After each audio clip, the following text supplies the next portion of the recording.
Bapak Ibu, kita akan kembali mengadakan ibadah.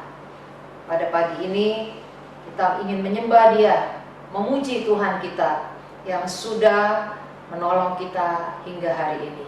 Kita menyanyikan satu pujian bagi Dia.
Kami ingin memberikan pujian kami bagi Engkau yang sudah mati bagi kami, mengampuni dosa dan kesalahan kami.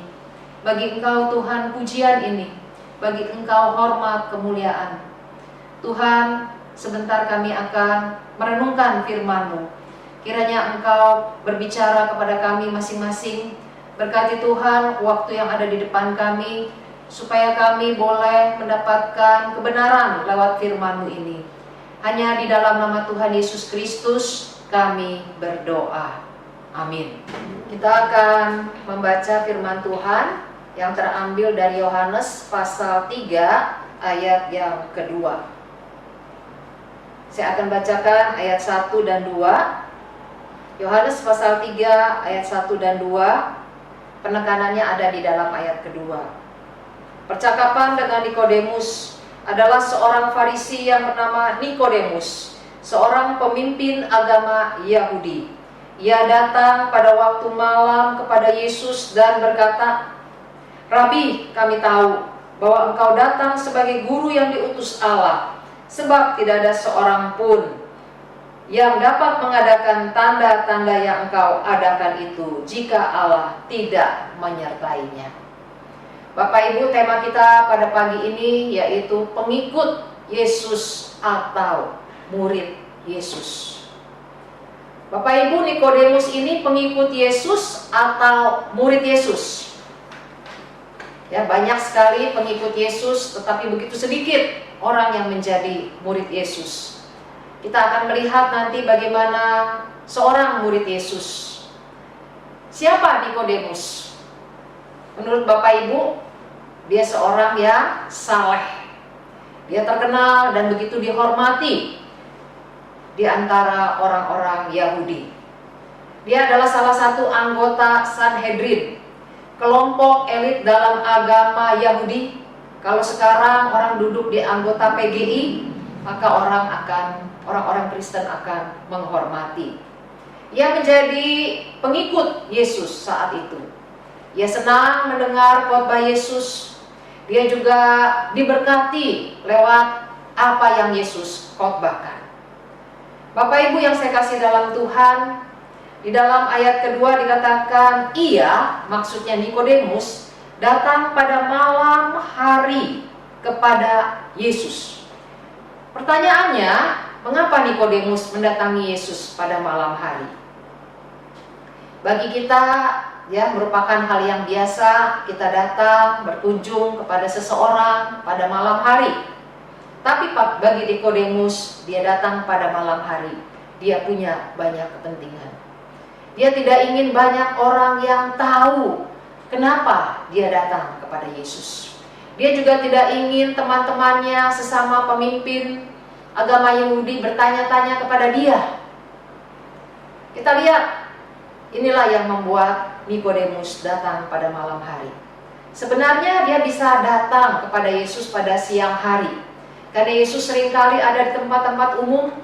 Orang akan memberi dia kesempatan lebih dulu kalau dia ingin bercakap-cakap dengan Yesus. Jadi dia punya alasan tersendiri. Dia datang pada malam hari. Bapak Ibu yang saya kasih dalam Tuhan, di sini kita melihat bahwa Nikodemus, dia belum menunjukkan bahwa dia adalah murid Yesus. Belum ada perubahan apa-apa di dalam hidupnya. Dia hanya menjadi pengikut Yesus. Banyak di antara kita memilih sikap seperti Nikodemus. Kita hanya ingin sekedar jadi pengikut yang mendengar ajaran Yesus. Kita senang mendengarkan khotbah-khotbah tentang Yesus, mujizat yang Yesus lakukan. Tetapi ketika Yesus ingin memperbaiki hidup kita atau ikut campur dalam urusan keluarga kita, kita tidak siap. Kalau Tuhan hanya minta kita berdoa, maka kita tidak keberatan sama sekali. Begitu juga pada waktu Tuhan meminta kita ibadah, kita akan melakukannya dengan senang hati. Apalagi kalau Tuhan juga meminta kita untuk memberi persembahan, maka kita dengan sukarela memberi persembahan. Tapi ada satu hal yang Tuhan minta dan kita rasa sulit untuk kita lakukan. Apa itu? Kira-kira menurut Bapak Ibu, apa yang Tuhan minta dan seringkali kita rasa sulit untuk kita lakukan? Apa Bapak Ibu? Tuhan mau kita menyerahkan hidup kita. Tuhan mau kita itu mengubah hidup kita. Ya, Tuhan mau mengoreksi cara kita menggunakan uang kita, sikap kita terhadap saudara-saudara kita seiman di gereja. Tuhan juga mau kita mengubah sudut pandang kita tentang anggota keluarga kita atau pasangan anak-anak kita, dan juga terhadap sesama kita. Namun seringkali kita hanya ingin menjadi pengikut Yesus saja. Kita tidak menjadi murid, kita tidak menaati apa yang Yesus inginkan. Jadi kita mirip dengan Nikodemus yang hanya ingin mengetahui ajaran Yesus saja, tapi tidak mempersilahkan Yesus merombak kehidupan kita. Bapak Ibu yang saya kasih dalam Tuhan, bagaimana Yesus bisa mengubah kehidupan kita? Yesus memberitahu Nikodemus di ayat yang ketiga. Yesus menjawab, katanya, "Aku berkata kepadamu, sesungguhnya jika seorang tidak dilahirkan kembali, ia tidak dapat melihat kerajaan Allah." Jadi Nikodemus harus dilahirkan kembali. Nikodemus berpikir, saya ini pemimpin agama, saya ini hafal 5 kitab di Kejadian, Keluaran, Imamat, Bilangan, Ulangan. Dari kecil sampai besar saya menghabiskan waktu saya untuk belajar Alkitab. Saya sudah lama menjadi pengikut daripada agama Yahudi. Bapak Ibu, tetapi Tuhan meminta dia untuk dilahirkan kembali. Apa artinya dilahirkan kembali? Artinya dilahirkan kembali rohaninya. Dilahirkan kembali rohaninya. Roh Kudus akan melahirkan baru seseorang, sehingga orang itu mengalami hidup di bawah pimpinan dan kuasa Roh Kudus. Kita yang dilahirkan dari Roh Kudus, ya, Roh Kudus dari atas yang tidak kelihatan. Namun kalau kita sudah dilahirkan kembali, sudah dilahirkan dari Roh Kudus, itu harus terlihat dalam kehidupan sehari-hari, yaitu hidup yang penuh kekuatan, hidup yang penuh kelimpahan rohani, keberanian menghadapi berbagai persoalan, dan kasih yang menyala-nyala akan Tuhan dan sesama. Bapak Ibu yang saya kasih dalam Tuhan, seringkali kita merasa tidak sanggup dalam menghadapi hidup ini. Kita lihat syarat untuk masuk ke dalam kerajaan surga adalah kita harus sempurna. Kalau kita sudah dilahirkan kembali, maka Roh Kudus akan memampukan seseorang hidup seperti seharusnya hidup di dalam kerajaan surga. Secara manusia kita tidak mungkin sanggup menjadi sempurna dan kita bisa masuk ke dalam kerajaan surga. Tetapi Roh Kudus itulah, ya, pekerjaan Roh Kudus itulah yang akan memampukan kita untuk kita bisa mengikuti nilai-nilai kerajaan Allah, sehingga kita bisa masuk ke dalam kerajaan surga. Bapak Ibu, Nikodemus kaget sebab sebelumnya dia belum pernah mendengar ajaran dilahirkan dari Roh Kudus, sehingga dia sadar bahwa dia kalau belum dilahirkan kembali dari Roh Kudus, maka dia tidak akan bisa masuk ke dalam kerajaan surga. Bapak Ibu, apakah Roh Kudus sudah melahirbarukan rohani kita? Kalau belum, maka akan terlihat dalam kehidupan sehari-hari. Kita belum memiliki kuasa Roh Kudus. Akhir-akhir ini banyak sekali orang Kristen maupun orang non-Kristen yang takut di dalam menjalani hidup ini, ya. Karena adanya pandemi, kita takut penyakit, kita juga takut akan ekonomi yang terus seperti ini. Wajar kalau kita merasa takut. Namun kalau orang Kristen dengan orang non-Kristen sama-sama ketakutannya begitu menghantui hidupnya. Kalau demikian, apa bedanya kita percaya Yesus? Apa bedanya orang yang percaya Yesus dengan orang yang tidak percaya Yesus? Memang ada kesamaan, kita sama-sama mengalami kesulitan, kita sama-sama bisa mengalami sakit penyakit. Namun seseorang yang sudah dilahirkan kembali rohaninya, maka Roh Kudus yang tidak kelihatan, yang di atas itu, yang seperti angin, yang tidak terasa itu, akan memberi kita kuasa, sehingga kita menjalani hidup ini dengan penuh kekuatan dari Roh Kudus, kelimpahan rohani dari Roh Kudus, keberanian dari Roh Kudus, dan kasih akan sesama dan akan Tuhan yang juga dari Roh Kudus. Bapak Ibu, sudahkah kita dilahirbarukan rohaninya? Kiranya Roh Kudus memampukan kita hidup seperti yang Tuhan mau. Kalau kita belum dilahirbarukan rohaninya, maka kita tidak diizinkan masuk ke dalam kerajaan surga. Karena pekerjaan Roh Kuduslah yang bisa membuat kita itu masuk ke dalam kerajaan surga. Bapak Ibu, apa yang dilakukan Nikodemus selanjutnya? Pada waktu Yesus meminta dia dilahirkan kembali, apakah dia langsung, "Ya Tuhan, saya mau dilahirkan kembali"? Ataukah Nikodemus pikir-pikir dulu karena bagi dia ini ajaran yang terasa aneh? Atau dia memilih untuk taat pada Yesus? Bapak Ibu, kalau kita melihat dari bagian lain, pada waktu itu di dalam Yohanes pasal 7, pemimpin agama Yahudi sedang mencari cara bagaimana mereka bisa membungkam Yesus, yang pada waktu itu ajarannya begitu didengar. Dan pemimpin-pemimpin ini begitu iri hati dan dikuasai oleh ketakutan. Mereka takut popularitas mereka akan berkurang. Memang mereka punya tugas, ya, bisa mengatakan seseorang ini guru palsu atau tidak. Oleh karena itu mereka sedang memikirkan, mereka ingin menuduh Yesus sebagai guru palsu, biar Yesus tidak lagi terkenal. Waktu itu Nikodemus ada di antara anggota Sanhedrin, dia salah satu anggota Sanhedrin, mendengar tuduhan dari para pemimpin yang juga adalah teman-temannya.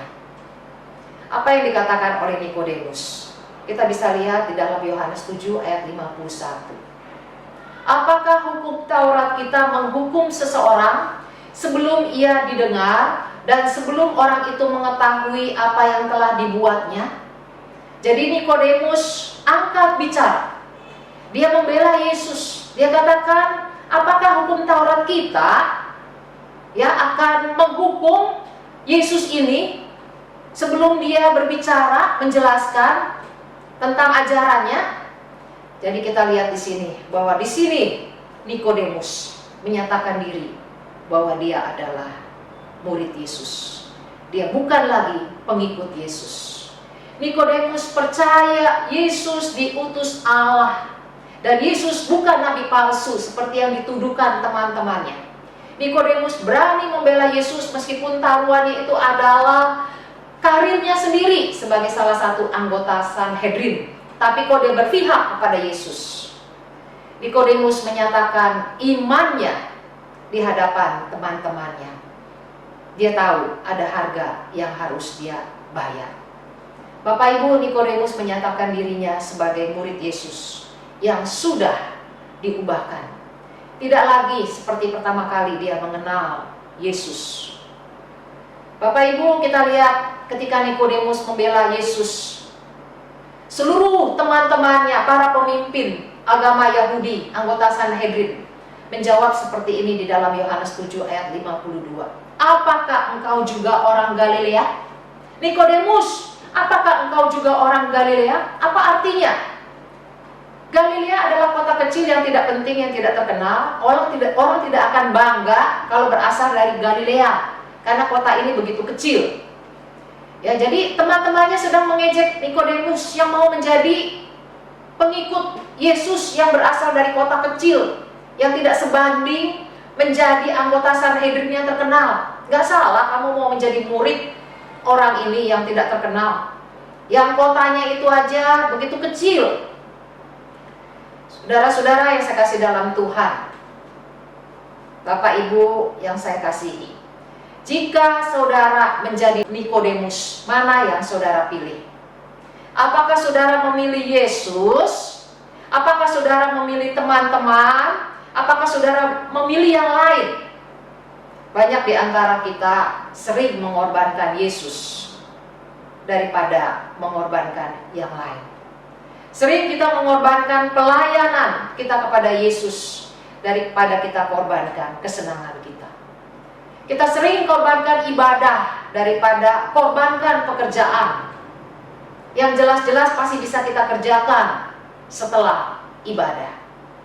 Kita sering korbankan Yesus daripada korbankan waktu kita bersekutu dengan sesama. Kita lebih memilih bersekutu dengan sesama dan kita korbankan waktu untuk bersekutu dengan Yesus. Saudara-saudara, bagaimana kisah hidup Nikodemus? Mampukah dia mempertahankan imannya di tengah-tengah ejekan, sindiran dari teman-temannya itu? Yohanes 19 ayat 39 menjawab. Ketika Yesus disalibkan, kita membaca bahwa Nikodemus membawa campuran minyak mur dengan minyak gaharu, kira-kira 50 kati beratnya. Kita bisa baca di dalam Yohanes 19 ayat yang ke-39. Nikodemus tidak dapat menyembunyikan cintanya, kasihnya kepada Yesus. Padahal pada waktu itu pemimpin-pemimpin agama Yahudi sedang memusuhi Yesus dan murid-muridnya. Ketika hampir semua murid meninggalkan Yesus, Nikodemus mengambil langkah, yaitu langkah iman, langkah yang penuh kasih, langkah yang penuh pengorbanan yang dia ingin tujukan kepada Yesus. Dulu dia bertindak mengaku Yesus di hadapan teman-temannya. Sekarang Nikodemus menunjukkan dirinya, saya adalah murid Yesus yang berani bayar harga, sekalipun nyawa adalah taruhannya. Bapak, Ibu, saudara-saudara yang dikasihi Tuhan, Nikodemus berani mempertaruhkan nyawanya. Dia datang dan dia merempah-rempahi ketika Yesus mati. Bapak, Ibu, bagaimana dengan kita? Adakah kita juga mau menunjukkan cinta kita kepada Yesus? Adakah kita juga mau berani mengorbankan apapun demi cinta kita kepada Yesus? Bapak, Ibu, sudahkah kita juga dilahirbarukan rohani kita oleh Roh Kudus? Kalau belum, maka kita tidak akan sanggup untuk menjalani kehidupan sebagaimana yang Yesus inginkan.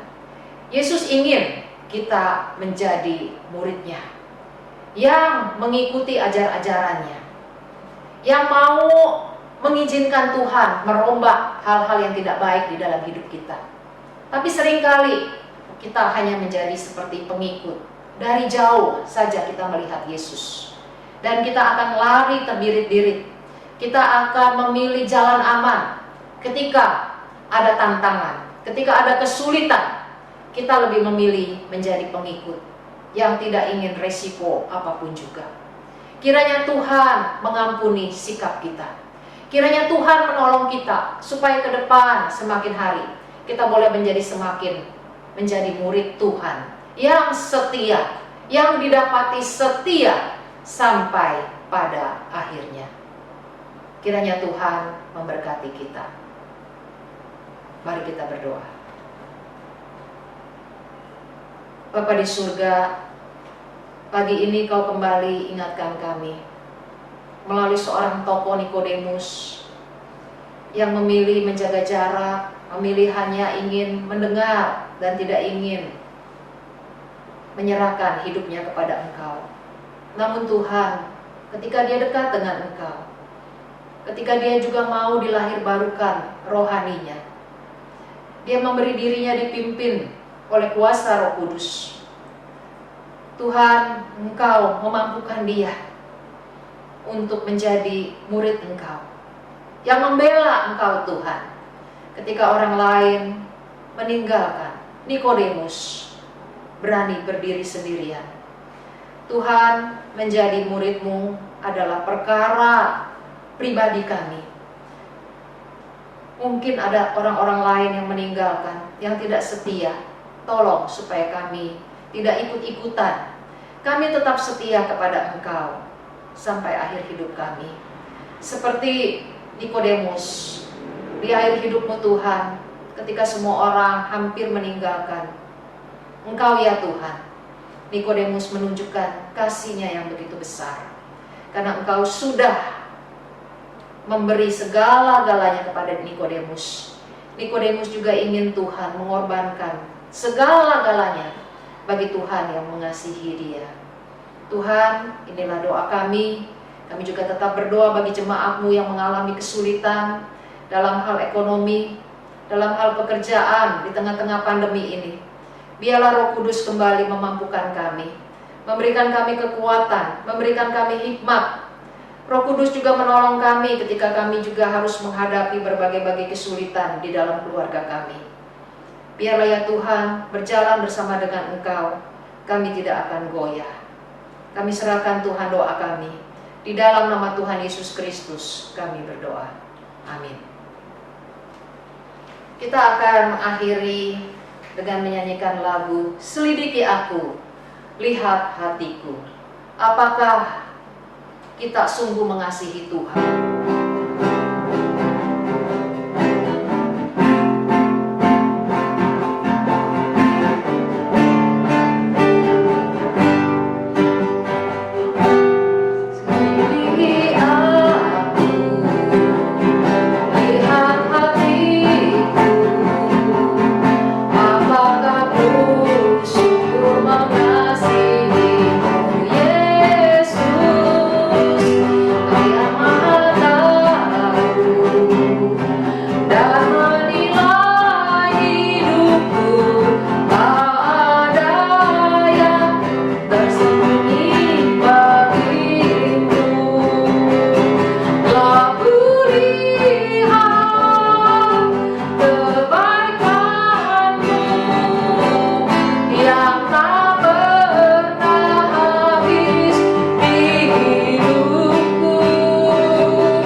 Yesus memberkati.